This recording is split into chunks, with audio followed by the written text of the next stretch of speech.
Richard. Morning. Great intro, by the way. That was a big one, that one. I liked it. That It was good. a cracker. Yep. Richard, before we get into what you do for a living, let's talk about Steve Wright. Oh, no. Genuinely, it just took the ground out from under my feet when I heard that news, and the same for the whole nation. I think, and you said it this morning, he was so good at what he did that he sort of slipped into the national consciousness. He was just there. Yeah.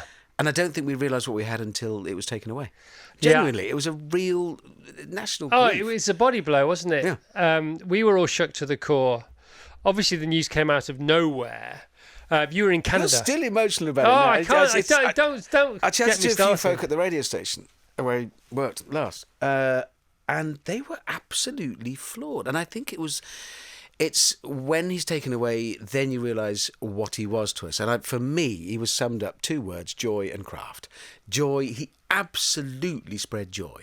Totally. I remember in '82, that's why I got into this business. Listening to him, Dave Doubledecks and all of that in the afternoon, it was just extraordinary. He was your hero, wasn't he? Oh, entirely. I mean, I absolutely worshipped him. In fact, when I got the call to go on his show, Yeah, I know. So years and years, it was like that's actual Steve Wright on the other side of that glass. I know. It's And crazy. just also hearing his voice, that was the sound of. That's why I'm in this business.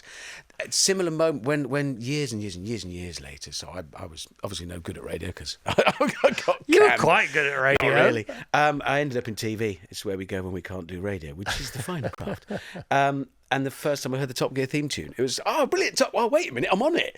And it was the same with Steve Wright. I sat down and I heard, oh, hang on, I'm on the show with him. I better think of something to say. He was just... Did you learn anything from him?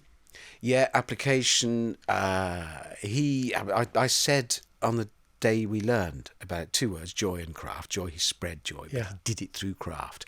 And he studied it, didn't he? There's stories of him hopping on the flights over to New York to sit in a hotel room listening to radio stations. It didn't happen by accident. It's application. And I wrote yesterday in the paper about the he called it the Big Show. Letterman called his show the Big Show as well. And Steve, I said that he couldn't have been more. The only way he could have been more American is if he'd have taken up arms and wrapped himself in the Stars and Stripes. But that was as further as he could have gone because he was so Americanized. He loved American popular culture. You've worked in America. I used to live in America, and I worked a bit in America.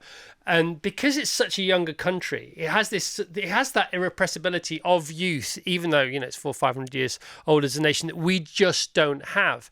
And he brought that back, and he brought the stature, the size, the optimism, the aspiration, the energy of a kid in a classroom, but then gave it the craftsmanship of a professional, but it had that sort of dualistic nature to it, and then at 2:00 every day it just exploded. Like, it was so un-British. That's the key. It was shamelessly so. Yeah. So calling it the Big Show, starting every text with "I love the show." Yeah. But he managed all of that brash, outgoing confidence, but with amazing humility. I mean, he loved all of that, but he hated a compliment. Oh, couldn't stand it. But that's what makes it genuine. Yeah. In that he was doing that as a performance. The only parallel I can draw is motorsport. Yeah. In the US, they're absolutely shameless. Look, we want to race around in circles to see whether the blue car is faster than the red car. Who really cares? So we better put on a massive show. Yeah. So I went to a NASCAR race, and it opened with, I kid you not, a semi driving around the track with these huge stars and stripes off the back of it. Yeah. And the fighter jet flyover, because they realised, okay, we better put on a really big show because people buy tickets to watch this, and that's what enables us to go racing. So let's make it massive. And kind of that's what Steve did with his radio show. People want to be entertained. Yeah. And therefore, I'm going to dial it up to 11. Yeah. Well, I'll be honest, I was hoping I'd hear you this morning on about 8. Sorry about But that. you come straight off holiday on 11, haven't you? Well, I came, and so emotionally charged as well. Yeah. The thing about the American thing, it's not dissimilar to what the Grand Tour is. It's just a massive version of what other people have done in the past. You now do a massive version of what you used to do in the past, and that's the Willman kind of epic, kind of Ridley Scott-esqueness to it all. So that's Steve. We could talk about Steve forever. Honestly, it's the sole reason I'm in this bit. In 1982, the Hammond family had their first holiday. We went abroad, went to France, used different money and everything. Went on the ferry. It was just the most amazing. It was the best year. It was really exciting. And we were picking up his radio show in Deauville, and we were on one of those 4-seater bicycles that you pedal along. Yeah. And I'll never forget, I was doing I used to impersonate all the people on his show, Double Decks, all of that lot. I was 12 and obsessed.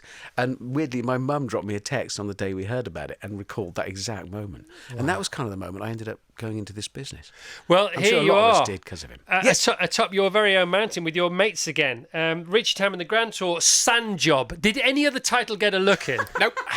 That's honestly, we're great. It was so funny. Like straight away, Sand Job. Oh, right. Okay, we're in. Okay, there we're it in, is. everyone. Turn the lights off. Shut the door. We're in. Do you know, a lot of the names, I don't want to give credit where it isn't due, but a lot of the names came from Amazon. Right. From their own team. And you know how you've done this for long enough to know, generally speaking, there's those of us on this side of it prancing about doing what we all do. Yeah. And then there's all the suits doing what they all do and just leave them to do it. The last thing you'd want from them is an idea or a contribution. That ain't going to work. They've come up with most of the titles.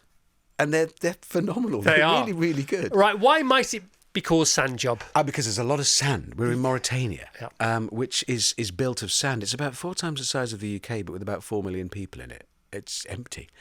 So hence the reference to sand. Okay, so there's the famous rally, the Paris-Dakar rally. Yes. You do the fun bit without the boring bit at the top. Yeah. We just did the last bit to Dakar. So we set out with, you'll know about this, and I don't want to bore you about cars, but Lamborghini are doing them, Porsche do one. They all do these like Dakar jacked up versions of supercars. So we open with, look, they're making these, but they're about £250,000. A studio, like a car show. It was really, exactly right. And then we said, I bet we can, as soon as we say the following words, I bet we can build one for less, well, that's not how it works, is it? And it didn't. So we took our own 3 impressive sports cars and jacked them up and turned them into Dakar races. Right, now, just so everybody listening, we've all seen it, but I'll just act like we haven't. Which 3 cars did you end up with? Jeremy was in a Jaguar F-Pace type, rather. James was in a Maserati and I was in an Aston Martin DB9 Volante. That was a mistake. Well, it was a mistake, but it's fun. Is it? I mean, did your car break itself, then fix itself? Well, now, you see, it's an interesting point. Yes. And no. It's from a time when cars were just getting clever. Yeah. And they were just starting to they were trying to be clever. Yeah, they had a little tiny brain, and all its brain could do was reach out and go, hello, is there a gearbox? And the gearbox could go, yeah, I'm still here, mate. The brakes, yeah, we're still here. But then occasionally it would lose a connection. So is there a gearbox? Nothing. Yeah. The gearbox was there, but it wasn't telling its brain that it was there. So its brain, I haven't got a gearbox. And it had been given the power to sort of switch the gearbox off and say, well, you can't change gear then. But it's working. No, it's not. It's not talking to me. But it's there. So I fell out with it. I argued with that car all the way across Mauritania. I mean, it's tailored to journeys, really, because there was your journey and then there was James's and Jeremy's, which was quite similar, but their cars seemed to perform pretty well. Yeah. James's car ended up looking better than the original. It did. You seem to have vicariously designed the DBX. Yes. Which is now for sale. Yeah, but I did it first. Well done. Yeah. Congratulations. That's okay. It says nothing. And Jeremy has the F-Type, of course. Now, he gave it a bit of... Was it Lancia Stratos? It did look a bit that way, didn't it? The headlamps on the front. It's super cool. We're nerding. It's happening. Yeah, no, we're nerding. No, sorry. We'll unnerd now. Let's unnerd. Breathe it out. It's gone. Forget about that. Let's talk about 3 signature shots from the show. There's the train shot. There's the desert eye shot. And then there's the Lawrence of Arabia ice cold beer shot. Yes. Speak to those, please. You've just done it. There's those 3 shots. Basically, it's 3 old men who should know better taking inappropriate cars across inappropriate territory, and there's 3 really good shots in it. No, come on. Well, do you know what I love? We have reached the point where we can serve it up, and that's what we want from that. We know what we want from that show. Yeah. So it was a real joy to be able to release our, let's be honest, massive crew out into the desert. Was it massive? Yeah, it's crazy. Yes, are they just so much more cinematic than they ever were before? No, they're I suppose so. They're afforded the time to get the shots. And do you have to go to places like the desert now so the crew don't get in shot because there's so many of them? There's not room for us anyway. So you can't get a shot without a cameraman in it. Yeah, it is. We said about craft with Steve Wright, didn't we? I mean, all due deference to Wilman, who you mentioned earlier. Yeah, the there's- fourth Beatle. There's the craft. Yeah. And he is. That's what makes it. There's no doubt about it. And watching those guys and gals go to work, that's been the biggest privilege of the last 23 years. Building that team, which never comes together on that size. Yeah. Because TV shows don't generally have that much money to throw at the situation. So the size of that crew, it's and let's not forget, we're not staying in hotels and places where we were camping because there's no. I mean, it's quite a big campsite. Let's be Yeah, honest. of course it is. Yeah. It's not the one we see. It's not the two bell tents and the roof tent, is Yeah, it? we all share it. No, it's quite a big. It's like a travelling village that they set up for everybody. But it does mean that you get to see people crunching across the desert to the shower block in the morning that's temporarily put up. So we know each other pretty well. Yeah, of course you do. And You know what each other smell like, I would imagine. yeah, bad. Yeah. Bad. after Oh, all. but there's the peeing sequence. Yeah. That's hilarious. Well, yeah. But staying Is it true you didn't pee for like 52 Oh man, hours? staying or something? hydrated there. It was about 1,000,000 degrees, and we've travelled enough to know hydration is important. Yeah, and so Yeah. there's always somebody going, "You must hydrate," but you can watch somebody pour a bottle of water into their face and just watch it steam off them. It just disappears because it's so hot, so you couldn't stay hydrated. So that phrase, if you stay in show business long enough, it just becomes a peeing competition. You did that. Actually did, yeah. Apart from it was just steam and bits of gravel. Oh, there was steam everywhere. Sorry, good morning, There was steam anyway. everywhere. There was sand everywhere. Yeah. There was barely any water until the last 20 minutes. Then there's nothing but water, which seemed to be quite dicey at the end. Anyway, so we've done the train, we've done the desert. We've all heard of the Bat Cave, but we haven't really, I hadn't heard of or witnessed the Bat Tunnel. Bat Cave, I like what you did. Yeah. Yeah, it was a tunnel going under the mountains. We encountered a mountain ridge that we couldn't get over. We Yes, found you the did. tunnel. And as we were going in, Jeremy pointed out there's bats. Yeah, bats. I like bats. They're great. Can't mind bats. They're nice. Yeah. But over there, they are credited with being a possible source of Ebola origination for Ebola. Yeah. Yeah. So we had to drive through the tunnel. So you drove through the tunnel as fast as you could Yeah. to avoid the bats, not realising that at the other end there's a bit of a stoppage. Yeah, there's a minefield. It was An it was actual minefield. Just one of those days. Yes, it's because it is a red zone. It's not long. Calm down. Yeah. A little bit. So there So was Clarkson goes through first. Yes. Now, I think he had a heads up that maybe there was a barrier and a minefield sign there. Maybe he didn't, maybe he did, right? But you definitely didn't. No. Because you hurtled through that tunnel. The idiot Brummie kept his right foot in a bit too long. So they didn't Not tell for you? the first time. No, I stopped and there it was. Yeah, it's quite a nice dilemma though, isn't it? But I can tell the way, because the onboard camera, you hit that barrier so hard, you clearly didn't know it was there. No, and I was in an Aston Martin. I wouldn't, even an old one, I wouldn't do that to it. It is in quite a state now. Yeah. I've got it home again. Have you actually? Yeah. Because It's ruined. I mean, Absolutely ruined. We'll go all over the place, I suppose, as the show does. But towards the end, I love the fact that in the last sort of 10 minutes you have these little sort of thought pieces individually in your separate cars, Yes. and you always do form a relationship with this car. And then Wilman puts the right music on and takes the right shots and really stirs up the whole thing. You've been with these cars for a couple of weeks. We've been with you for 2 hours. But I was thinking, oh no, you can't all split up from your cars. Is that how it feels? Yeah. I actually did a little video to myself Right. on this one where it was about 8 o'clock at night and had another couple of hours of driving. We can't film anymore, it's dark. We were just pressing on because, of course, we have to do the journey for real. We've got to get there. Yeah. It's not like the camera's cut and we all get in a helicopter and hop off to a hotel. We've got to get the cars to where we're camping. And it's got to at night. look like that. Yeah, well, we've got to get the cars there. Yeah. So driving through the evening, and I did a little video on my telephone saying, this is, to me, this is a reminder of what it's like doing these trips. It's 8 o'clock. I've got at least another 2 hours. If my car makes it, the gearbox is failing, the power steering is overheating. Yeah. When I get there, it'll be a bite to eat and my tent, and off I go. And this is my office, and I panned around. And the interior of the car, by the end of it, it's just, you've lived in it for 2 weeks. Yeah. So it's horrific. But there's nothing like sand and heat, is there? There's nothing. I mean, you can water oil, whatever you want, wind, cold, rain, but sand and heat. Yeah, it also it never quite reads on screen. I think the team have done a good job of trying to portray it, but you can't see it.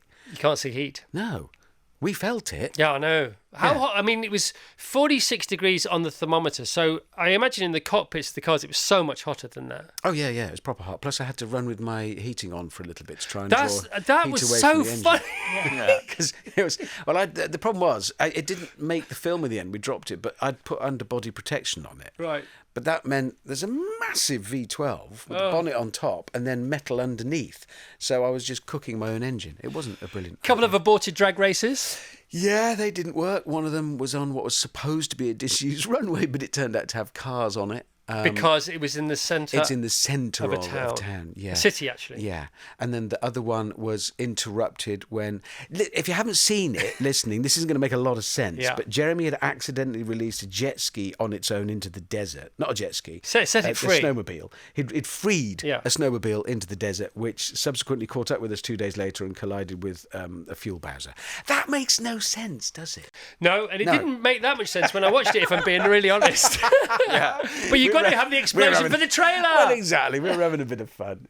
I think we've hopefully we've earned the audience's indulgence. So you were gagging for a beer, Yes. basically from the first minute to the last. Yes. And you came up with the ruse that going to a British embassy might be an idea. There might be free beer there. Yeah. I'm surprised that hasn't been something you visited before, Me or too. have you? No, but it was actually it was a tremendous embassy, and the ambassador was just the loveliest guy. Really, really welcoming. He offered us tea, which was a colossal disappointment because all I could think of was a gin and tonic. Yeah, piping hot tea. Yeah, but by then, because it's dry, Mauritania, Yeah, so yeah. you couldn't drink, which wouldn't trouble you, but troubled me a little bit. Yeah. In fact, all I could think of was a gin and tonic. I was worried that my body might just float away as dust because the molecular bonds had all I could think about was a gin and tonic rather than holding myself together. And he offered us tea. It was bad. I'm being looked at. This is okay. Stop looking at me like that. Everybody. We're just stop thinking, it. yeah, but we saw the tea on screen. But was there a cold beer to be had I'm certainly not. in the director's cut? Absolute If you know what I professionalism. mean. Because, of course, James May's Amazon show is our man in wherever he's in. Yeah. And so he fancies the ambassador kind of vibe, doesn't he?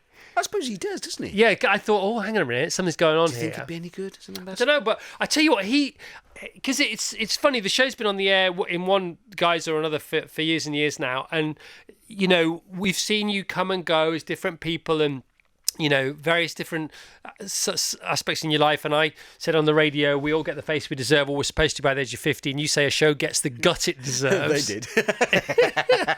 Yes. Maybe. I mean, we are. There were a couple of nods to that in this one. When James couldn't hear me, I was trying to attract his That was attention. so funny. He's so old. That's Wilman leaving that in. You said he's so old. Yeah, but you can tell that's not. Because you know how we make a show like that. It's just sort of, right, we're doing this bit now, guys. We're going to go in the water. Okay, and then we sort of improvise and play our way through it. But that's just genuine us being idiots. And Wilman left James! It's nothing. No, we are getting on a bit. When I You're say, not, when I though, say are we. you? You're not. We should know better by now. Vassos alluded to the fact that it's the penultimate Grand Tour, and I'm saying it isn't. We've confirmed that it kind of probably is. I mean, look, what we decided years ago, and we'll talk about this at length later this year, because I'll be on here talking about it, I'm sure. Above all else, we wanted to land this thing at a time, in a place, and in a manner of our choosing. That was absolutely key to us, and we realised that, 15 years ago, when it first got carried away and became big. It was like, well, we didn't take off on purpose. This just happened. We set out to make a car show and it grew into something we didn't expect. So when the time comes to stop, we want to be the ones to say, stop. Yeah. Rather than any one of us, for instance, get us massively fired or one of us die in a crash or any other way of it ending. Yeah, well, you've given that a go. It didn't work. We've tried everything. We've tried to stop it in every way we can. Can I just say something? Okay, as a fan, right? As a fan. Go on. I completely respect what you've just said about you wanting to be the arbiters of calling time. But please don't do it prematurely because you think it might be better that way. You have to carry on doing it for as long as it's okay to do that and is wanted, don't you? I Please. think we'll know. Listen, we'll have a big conversation about this when when the time's right. We can have a proper convo, and actually we could enjoy that because we can really get into it. Okay. Because we're all in the media, and we're all sharing with listeners and viewers our passion and what we're doing. Yes. And if we get it right, we create a place, don't we? That we're all in together. We're all in it right now, listening or sitting in here. And we've all been the beneficiaries of it working. And there's no science to that. There's a bit of science. There's craft to how you execute it. Yeah. But sometimes it's got to be time and place. It's got to be, that's what's required. And that's, I think if you're calculating your way to that, you're at risk of presenting people with a science project. Okay. You've got to be properly creative and engineer the way you deliver it. But that you're delivering, you can't necessarily target completely, or it's too scientific. And I think we were the beneficiaries of that. We were lucky. We did the right thing at the right time, but we didn't know. One of the benefits, and I don't want to say this out loud because I don't want it to happen, but one of the benefits of there being you designating publicly or privately a finishing post is that it then makes everything you do from that point onwards even more precious. And I had a sense of watching this particular episode of the Grand Tour, and I think it was the best. I think it might be the best one I've ever seen. Do you consider your own programs like fans do? Do you think that was a good one, or? Oh yeah. Well, and what is your sense? Imagine how critical Willman is. Yeah. Massively Yeah, self-critical. different though. Different. Yeah. We've had a good time over the last couple because, of course, COVID and everything. Don't even like mentioning it now. But we couldn't go places, so we did those almost Grand Tour unplugged ones where we couldn't have those big shots of the desert and all that beautiful stuff going on. So it fell back on us three goofing about and being childish idiots in our 50s and 60s. Whereas now we could go back out in the desert and we could get those beautiful shots and that epic cinematography going on. Allied to a reminder of, oh yeah, there was a bit of charm at the heart of this. Yeah. Because there is a bit of charm. What did you think of this one? I thought it was great. I liked it. I think it's great. I think it was lovely to see the crew doing what they do to make those amazing images. Other things about the show. So you go to a city, a desert town that is being eaten by the sand. Yes. And that is a genuine consequence of climate change. Yeah, the desert is advancing. Absolutely. Because the Sahara's moving by... Yeah. About 2 meters a year or something, a significant amount. Yeah. And so houses are disappearing into it. They're becoming in the desert, yeah. And James was particularly taken with this town because of the library aspect of it. Yeah, and he bored the librarian to tears. Yes, he was. How many libraries did this town? Oh, many, because it was for a long time as a repository of a huge amount of Wasn't it the seat of all knowledge? Yeah, it was seat of all knowledge from the area. Yeah, absolutely. Tons and tons and tons of books, original manuscripts. Have you ever handled an ancient manuscript? No. I did years and years ago, and it was like about 800 years old. I had gloves on. But when you touch it and look at it, it's the nearest you'll get to shaking hands with the person who wrote it, because every pen stroke, every tiny variation in width is a result of a variation in pressure. And so it is the closest you can get to shaking hands over the decades. Beautiful things. The most precious document I've ever held was the original pitch document for Who Wants to Be a Millionaire. 4 pages of A4 stapled in the top left-hand corner. The actual 4 pieces of paper that got the show made by ITV. So some development producer was tasked with, give us a 4-pager on that and we'll see how it goes. Yeah, it went all right. Yeah. It's still going all right, apparently. After I'd handled the almost wholly and irreplaceable ancient document, it was in the museum underground at the Vatican. Not the museum, rather. There's a repository underground. Right. Big door. And I'd gone in to do that, and this was for another show years ago. The crew weren't allowed to come in with me. They weren't allowed to take cameras in. And as soon as I'd stepped in, and there's this amazing document, I realised, wait a minute, I've left a TV crew outside of this massive lockable door in this secret underground treasury underneath the Vatican. I know what's going to happen. And I heard the door go, ka-dung, and then locked me inside. Thanks, guys. Before they'd shut it, I knew, it did. They locked me in. Love it. Vassos. I just think we need to talk about the train a bit more. It was massive, wasn't it? It's for moving iron ore across the country. Why was the train in it? Let's explain our obsession with the train. Because we we'd bought and modified our cars, and we needed them delivering to where we were, and there were no roads there because we were in the middle of the desert. But there was a train. It delivers iron ore. It transports it across the Sahara. And iron ore what? Very good. Let's just leave that. Okay. It's about 2.5 kilometres long. It was massive. I know, it was ridiculous. Standing next to it just kept going. And there was a single shot, it was a drone shot, wasn't it? Yeah, it was. I mean, imagine if you'd have got that wrong. Well, the drone operator was sent up, "I'll just grab us a couple of shots of the train," and then so he just ran it the length of the thing and then panned around at the end, and Willman just decided, I'm just going to drop that in. Yeah, that's a very Willman Ridley Scott-esque thing to do. Rather than cut away. Yeah. Yeah, it was. I mean, I showed my son, I said, come and have a look at this train. And then I watched it again, and then I started watching the rest of the show, and then another member of the family, Matthew says that I should ask you to show me the train. So we go back to the train show, and it's just every time you watch it, you just can't believe that there are things that big. It's basically in the middle of nowhere. It just goes on and on. It's a big train. Imagine a really long train. It's like that, only longer. Much longer. No, it's ridiculous. It's ridiculous. And it's so slick and brilliant and good, and and all the things that it is. I love taking credit for something I have nothing to do with, because I don't. That's just. I was just thinking, the research that must go into, how, because it's only, what did you say? It was filming permit number 58 in the history of Mauritania. So it's not somewhere that people ever go. What made the producers, whatever Andy Willman said, think, let's go to Mauritania? Well, can I ask a different question? Yeah. Can I reframe the question? Because it's the Paris to Dakar rally route. Why until now I'd go the opposite way with the question? It could go either way, because you're right. I mean, it's not a place people think of going. Filming permit number 58 in as many years suggests that. It's really, it is difficult finding places to go, finding new places where there is. But this one's got to be something scream different. Paris Dakar. Come on. You're absolutely right. We all wanted to do that dash along the sea. Just not the boring bit. Yeah, exactly right. Just not the boring bit up to there. And everybody loves that kind of racing.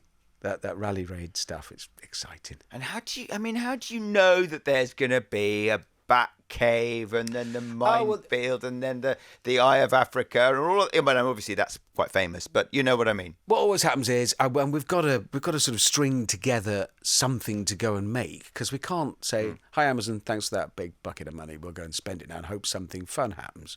So we always have got a loose idea, and in an ideal world, most of it falls away because most of what makes the show is the stuff that actually unfolds for real. So we kind of build some sort of a plan and then... Yeah, no, so you have... I was listening about this last week when I was on holiday, not skiing. Yes, you weren't skiing. No, you weren't. I wasn't skiing. You have a plan, but you don't have a strategy. And that's why the show's so good. That's the deal. That works. Because apparently this guy I was listening to last week when I wasn't skiing on holiday, he said, lots of people confuse having a plan for having a strategy. Because plans, you can put them in place and you can report them to your board and you can get your employees to do it. And you've carried out your plans, but they're not a strategy. That's the secret to your success. So what's it? Hang on, plan, strategy, what's the difference? A strategy... Yeah, so that's how to cope with, how to deal with what comes along. No, a strategy is where you want to be, and a plan is how to get there. You love giving people a headache in the morning. I've been doing it for years. Yeah, every now and again, you wander into one of these rooms with Chris and realise, hang on a minute, this is all too much. But you see, if you had a strategy, it wouldn't work. No, really. But a plan, it would. Well, but yes, also, but plans are something that you put in place and that can go wrong, and a strategy is what you deal with it with, isn't it? It's Monday morning. I've lost interest in my own chat. You set it off. Chris, Vass, Rach, Sinead, loving hearing Richard on the airwaves. Massive fan of all his work. All of his work? Yes, all of his work. And can't wait for the sand job. Julie, it's out now. You don't have to wait for it. It's there. It's there. It's it done. has dropped, to use the phrase. That's right, isn't it? Yeah. It's dropped. Yeah. Hi, Chris, the team, Richard Hammond, James May, Jeremy Clarkson, legends in their own lifetimes. They have brought so much joy to us by doing what they do. Please tell Richard, never stop. See? Well, I can't do anything else. I mean, there is that. Well, you can. We are one There's your other ponies lovely now. Show. Yes. Smallest Cog, come on, tell us. Slowly ruining me. I'm no better a businessman than I was.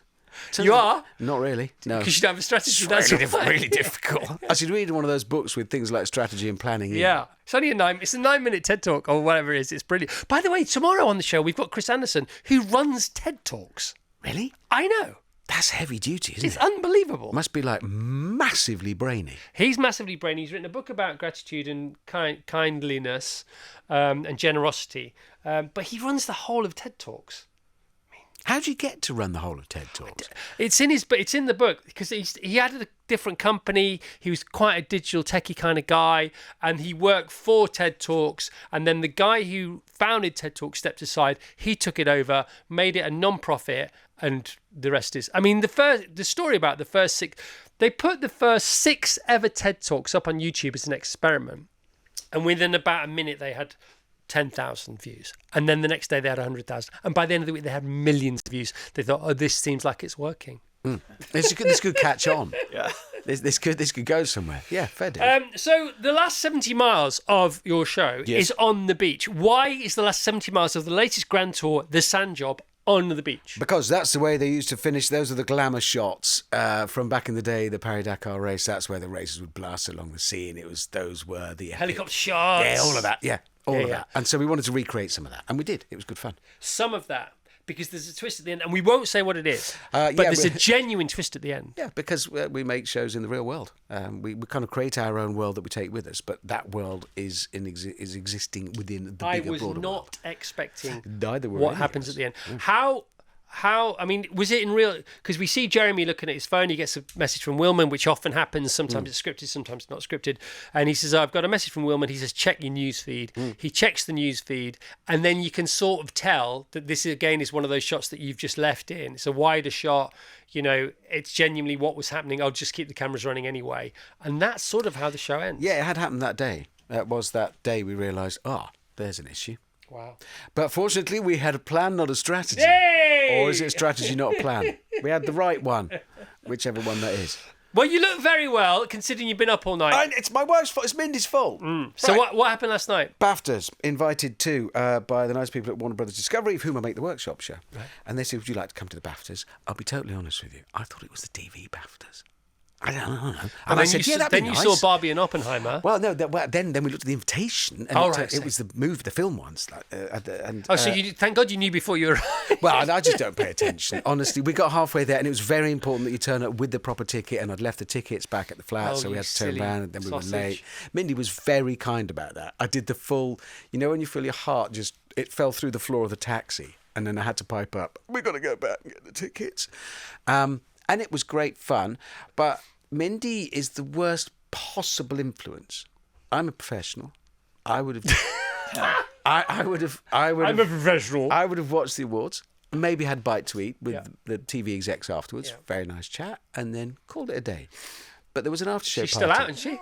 Pretty much. So Mindy decided, let's go to that. So we did. Yeah, it's great fun. Shinny, you're not a car person, but you enjoyed the Grand Tour episode, the Sand Job, and you understood a bit of it.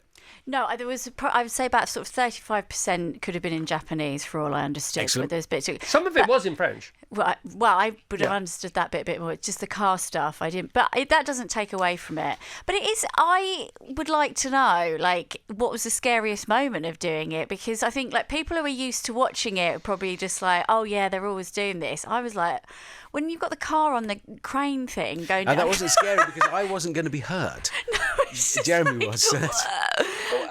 I'm interested in. So you're not into cars at all? No. But you can stand to watch the show. Yeah, because I really like you three. And I mean, I used to watch a bit of Top Gear, but just for the bants. But then it just sort of when you're talking about cars, I'm like, okay, whatever. But I think if people are really into something, it's compelling enough to keep you watching. It's a bit like I'll watch that show about throwing pots. I don't care about pottery remotely. No, but if you've got good people are really into it. There's that lovely man who cries if somebody throws a really nice teacup or whatever. No, I wouldn't. But the fact that somebody does and is that into it, that draws me in. I'll watch that. No, it's a fun thing to watch because, I like watching you where all you're going. I like the little, funny bits, the challenges you come across. But again, scary. Yeah, 3 middle-aged idiots, really. But did you get I can't scared? dress it up. No, on that one, I don't think I was particularly scared. Wow. I was never in imminent danger. Oh no, we did crossing the river in the water. That was very nice. I didn't. That like looked quite we scary. Were, yes, we had to. We all had to go and. You can tell by the tone of voices. There was one point when it started to go over, and James says something in a tone of voice. You think, oh, that's real. Yeah, we had to go and be tested for this. I can't remember the name of the Something This is zoonosis. The little bugs that go in and then come. I didn't want that. Oh, Yeah, they lay eggs in your liver. Yeah, we had to go. I had to go to Birmingham to a tropical disease clinic. Yeah. It's exotic, isn't it? you got the all clear, I hope. No, I'm absolutely riddled with it. At any moment, I He's could just coming here to shed. Well, exactly right. Unfortunately, so you should have left the doors open. But hey, Right, the Grand Tour Sand Job available now on Prime Video. Hopefully the first of a good few more to come, but who knows? Work in progress. News to come one way or another. Radio.